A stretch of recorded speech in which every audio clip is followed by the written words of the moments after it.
ওইশানির চা।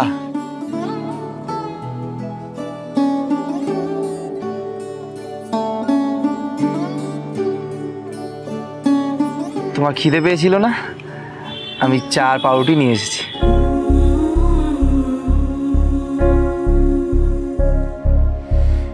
কি করছো? কেন, তুমি অর্ধেকটা খাবে, আমি অর্ধেকটা খাবো।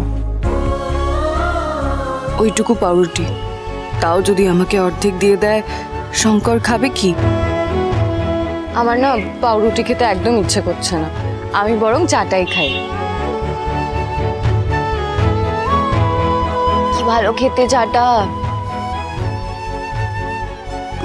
যাতে আমি পুরো পাউরুটিটা খাই, তাই তুমি ইচ্ছে করে বলছো খাবে না, সেটা কি আমি বুঝি না?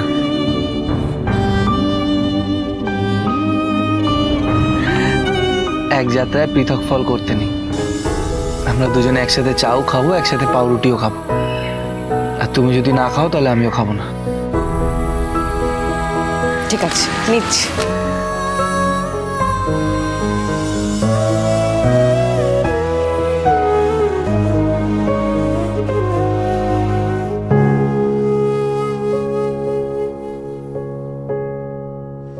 আমি নিলাম তো।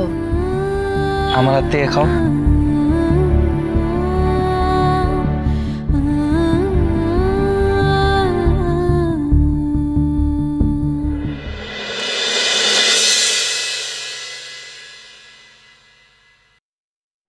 কোন পাপের শাস্তি পাচ্ছি আমরা?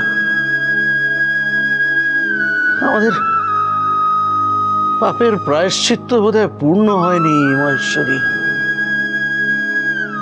আমাদের এই বাড়িতে, যেখানে ভাই ভাই এত মিল, এত ভাব ভালোবাসা,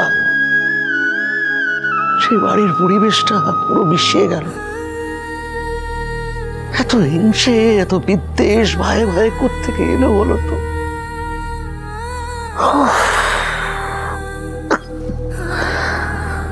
না না,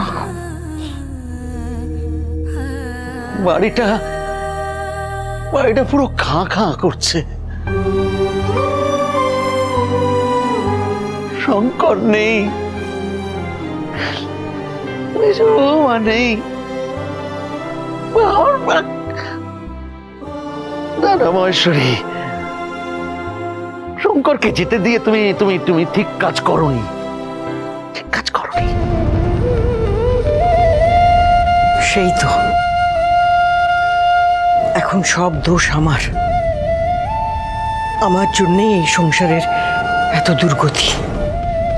আমি বোধহয় বাড়ি ছেড়ে চলে গেলে সবচেয়ে ভালো হতো, সবার শান্তি হতো। কি মুশকিল, তুমি তুমি তুমি এরকম অবুঝ হচ্ছ কেন? আমি অবুঝ?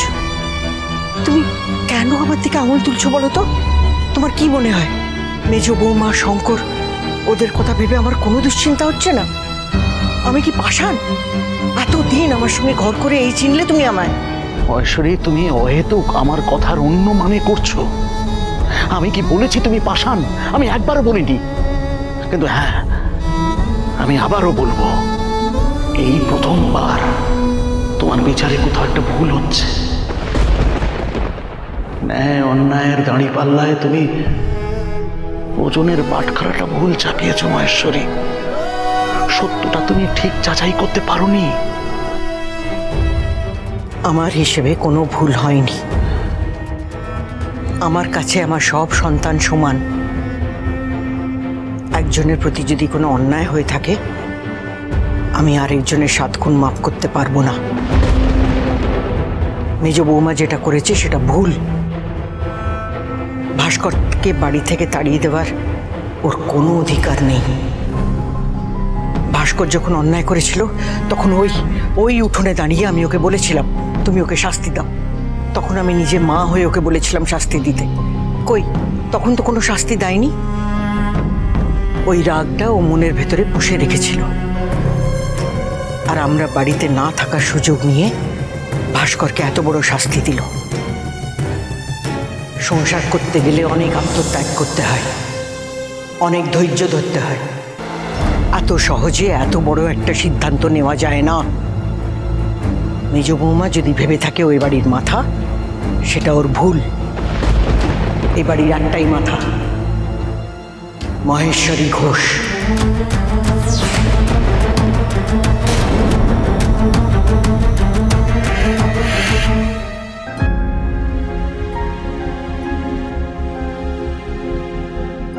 মেজ বৌমা, শঙ্কর,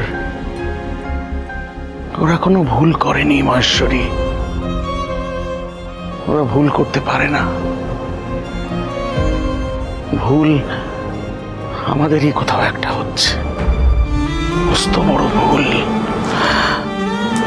সেই ভুলের মাসুল কিভাবে দিতে হবে আমি জানি না, সত্যি জানি না।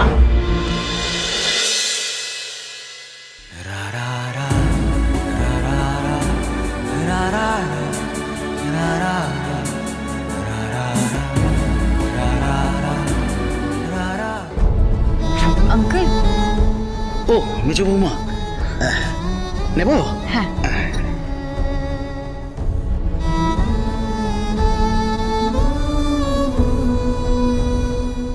সত্যি গো স্মার্ট মেয়ে, কি সুন্দর ভজন দেখলাম। যত যাই হোক, আমার না বাড়ির কথাটা খুব মনে পড়ছে। আমারও।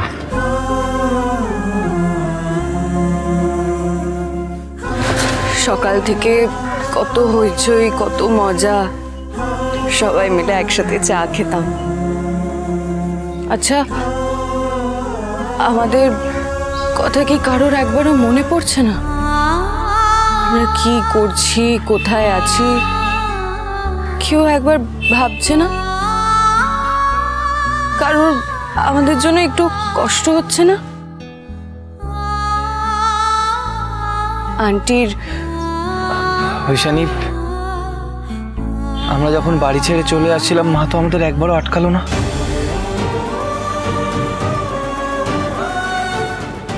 আন্টি কি সত্যি পারবে আমাদের ভুলে থাকতে?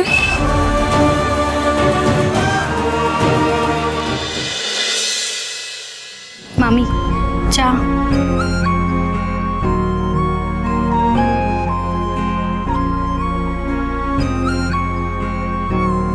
আন্টি, তুমি চাটা খেয়ে নাও।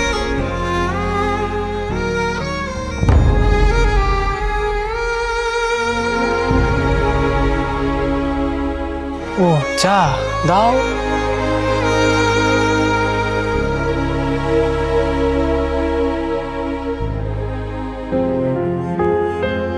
মা, এসে গেছিস বাবা? হ্যাঁ মা। আন্টি মন্দিরে পুজো দিয়েছি, তার প্রসাদ।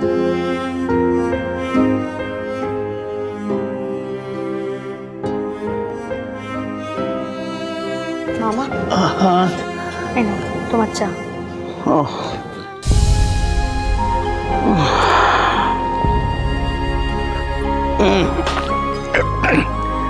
সে বৌমা, চাটা বড্ড তিতকুটে হয়েছে গো। কিন্তু মামা, আমি তো তোমার চায়ে 2 চামচ চিনি দিয়েছি গো। হ্যাঁ? ও তা হবে, আসলে মুখটাই বড় বিস্বাদ হয়ে আছে তো, চায়ের আর কি দোষ।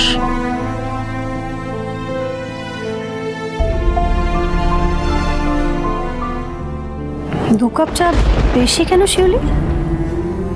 ও দেখেছো, মেজদা মেজ বৌদির জন্য ভুল করে একটু বেশি জল নিয়ে ফেলেছিলাম তো। আসলে এতদিনের অভ্যেস, পুরনো অভ্যেসগুলোকে তো এবারে পাল্টে ফেলতে হবে, তাই না?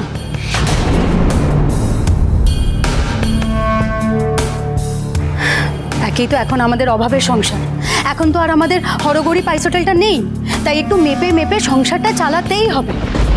ওরকম অপচয় করিস না।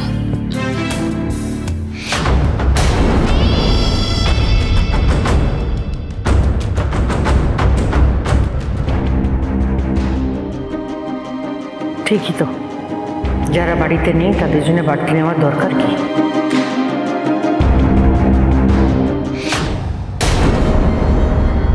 দিবাকর, তুমি ঠাকুরপুর থেকে টাকা নিয়ে বাজারটা সেরে আনো। না, খবরদার, যারা এই বাড়িতে থাকে না, এই বাড়ির অন্য যাদের জোটে না, তাদের কাছ থেকে টাকা নিতে লজ্জা করে না?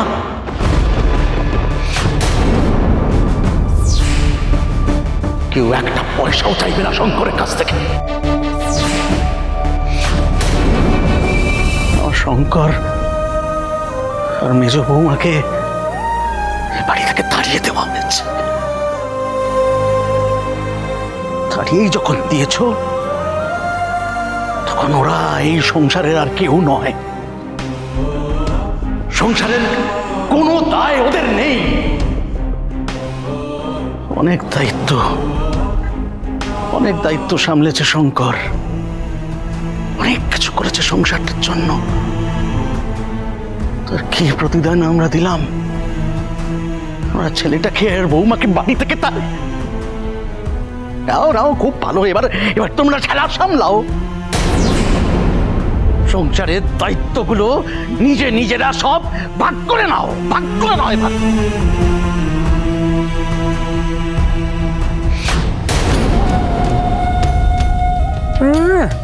বুড়ো বলে কি ভাগ ভাগ করে নাকি সংসারের দায়িত্ব নিতে হবে, তাহলে তো আমার ঘরেও দায়িত্ব এসে পড়বে। ওইখানে আমি বাজারে যাচ্ছি, ফিরে এসে আবার জল আনতে হবে তো, রান্নার জল, চানের জল সব লাগবে। আমি গিয়ে জল নিয়ে আসছি। তুমি? না, তোমাকে জল আনতে যেতে হবে না।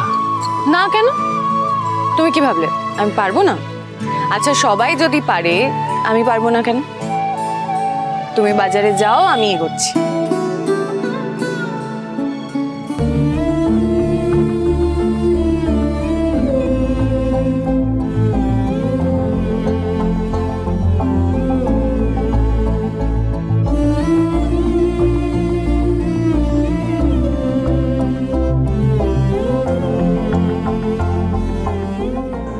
তুমি কত বড় বাড়ির মেয়ে, কত আরামে বড় হয়েছ, আজ আমার কপালের ফেরে কিনা রাস্তা থেকে জল তুলতে যাচ্ছ।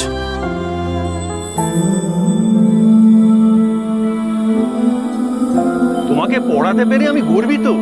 তোমাকে নিয়ে আমাদের অনেক আশা। একদিন তুমি আমাদের কলেজের নাম উজ্জ্বল করবে।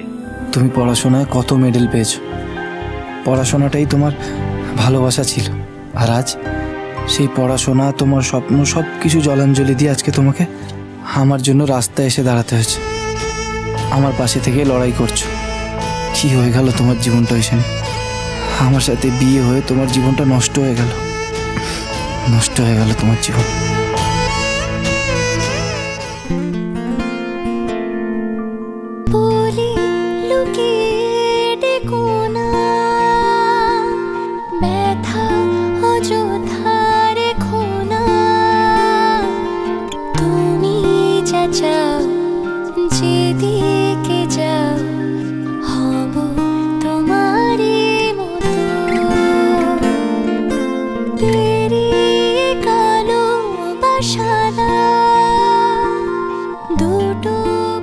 কি এত আকাশ পাতাল ভাবছো তুমি?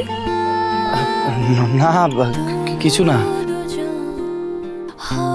জীবন মানুষকে সব শিখিয়ে দেয় শঙ্কর, আবার জীবনই মানুষকে ধাক্কা দিয়ে তৈরিও করে নেয়। আমরা না হয় নিজেদেরকে আবার তৈরি করছি, নতুন করে তৈরি করছি। সে না হয় হলো শূন্য থেকে শুরু, আমরা আবার সব গড়ে নেব। আরেকটা কথা, আমি তোমাকে খুব ভালোবাসি শঙ্কর।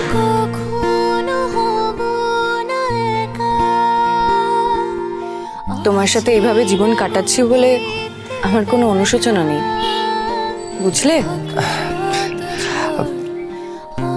আমার মনের কথা তুমি বুঝলে কি করে?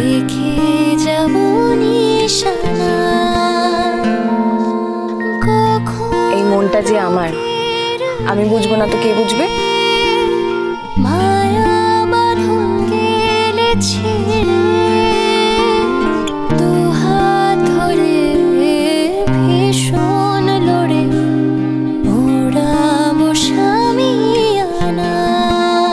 এবার কি তুমি বাজারে যাবে নাকি কাস্টমাররা না খেতে পেয়ে ফিরে যাবে? না, যাই।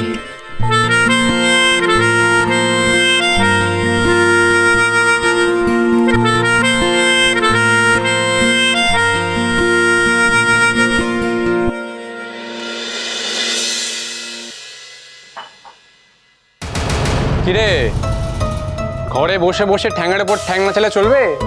বাজারে ফাজারে যা। হ্যাঁ যাবো। আর শোন, এবার থেকে নিজের গাঁটের কড়ি খরচা করে বাজার কিন্তু করতে হবে। হ্যাঁ,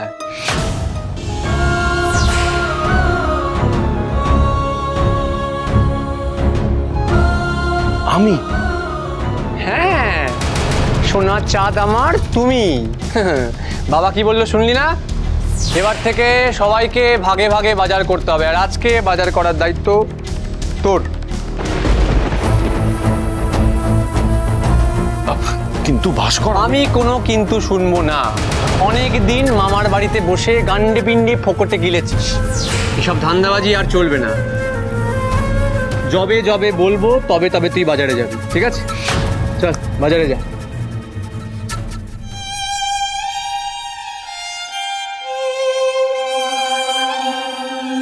না, এইভাবে আর চলতে পারে না। এইভাবে দিনের পর দিন আমি অপদার্থের মতো বসে থাকতে পারবো না। আমাকে কিছু একটা করতেই হবে, কিন্তু কি করব? আমায় কিছু একটা করতেই হবে, আমাকে কিছু একটা করতেই হবে। কি করবে তুমি? কোথায় যাবে? কিছু একটা করতেই হবে। শোনো শোনো, আমার কথাটা শুনে যাও। ভগবান, মানুষটা কি করতে কি করে বসবে কে জানে। এই বুচি, সাত সকালে কিন্তু একদম কাউতালি করবি না। আমি এসে আমার বালতিটা আগে বসিয়েছিলাম, আর তুই এসে আমার বালতিটা সরিয়ে দিয়েছিস। তোর এত বড় সাহস! প্রতিদিন সকালে এসে ঠিক একই কথা, তাই না? আমাকে দেখলে তোমার জিভ শুলোয় না? তুমি সকালে এসে বালতি বসিয়েছো, আর আমি মাঝরাত্রে এসে লাইন দিয়েছি। এই, তোর ঠোঁটের গোড়ায় কি সবসময় মিথ্যে কথাই লেগে থাকে? তুমি মিথ্যুক। এই তোমরা দুজন থামবে, নাহলে দুটোকে ঘাট ধাক্কা দিয়ে বের করে দেবো। এই মিনতি, তোর এত বড় সাহস! বলেছি, বেশ করেছি। এই এই তুমি আমার বালতিটা সরালে কেন? তুমি আমার বালতি এত বড় সাহস! ওটা তো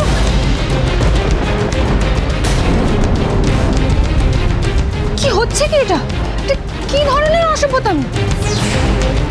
ও বাবা, এ আবার কোথায় থেকে সভ্যতা ঠাকুমা এলো গো? আমাদের ভব্যতা শেখাতে এসেছে। ও বাবা, এ তো হরগৌরী পাইস হোটেলের মেজ বউ এসেছে গো। দেখো, শাড়ির সাথে ভুট জুতো পরে এসেছে, পায়ে নোংরা লেগে যাবে।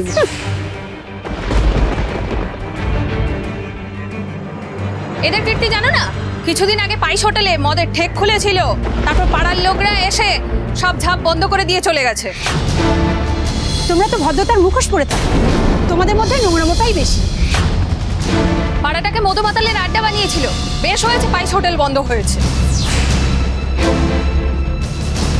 বেশ হয়েছে তো বলে দিলেন। আপনারা জানেন আমাদের হরগৌরী পাইস হোটেলে দিন রাত কত কত মানুষ এসে খেয়ে যেত, কত কত বাড়িতে আমাদের হরগৌরী পাইস হোটেল থেকে খাবার যেত। তোমরা কি মাগনায় খাবার বিলোতে নাকি? ওটা তো তোমাদের ব্যবসা ছিল। একটা সবজির থালি 75 টাকা, মাছের থালি 125 টাকা। আজকের দিনে এত কম টাকায় কটা জায়গায় আপনারা খাবার পাবেন বলুন তো? আমাদের হরগৌরী পাইস হোটেল 100 বছর ধরে চলে এসেছে। আমরা আমাদের পাইস হোটেল শুধু ব্যবসা করার জন্য চালাইনি, সৎ পথে মানুষের মুখে অন্ন তুলে দেওয়াটা আমরা আমাদের দায়িত্ব মনে করতাম।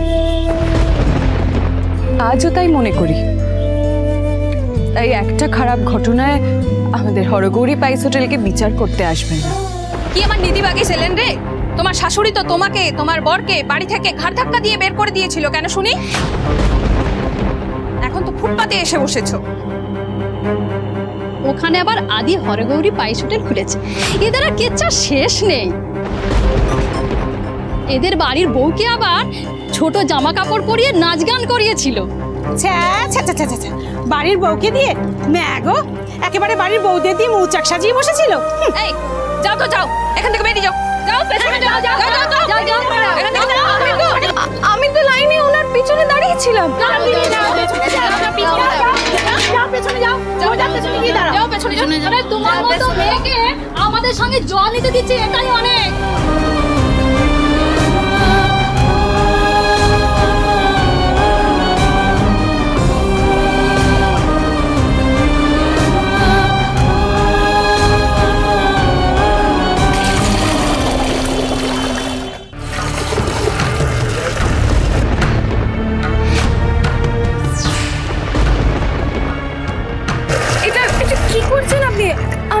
বালতিতে জল ঢেলে দিলেন কেন?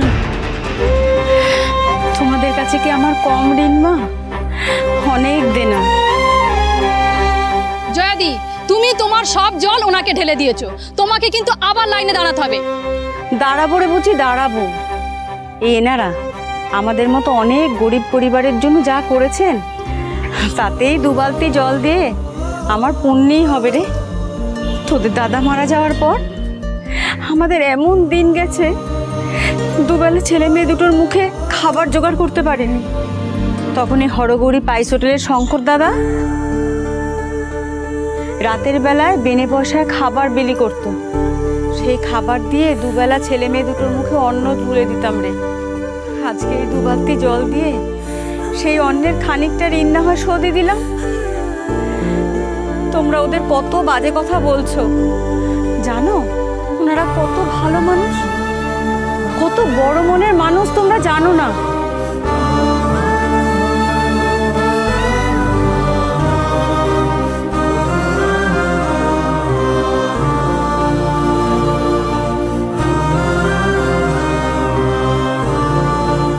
শুনেছি তোমরা রাস্তার ধারে একটা পাইস হোটেল খুলেছো। যদি কোনো দরকার হয় আমাকে বলো, আমি যতটুকু পারবো তোমাদের সাহায্য করব। আসছি। এসো।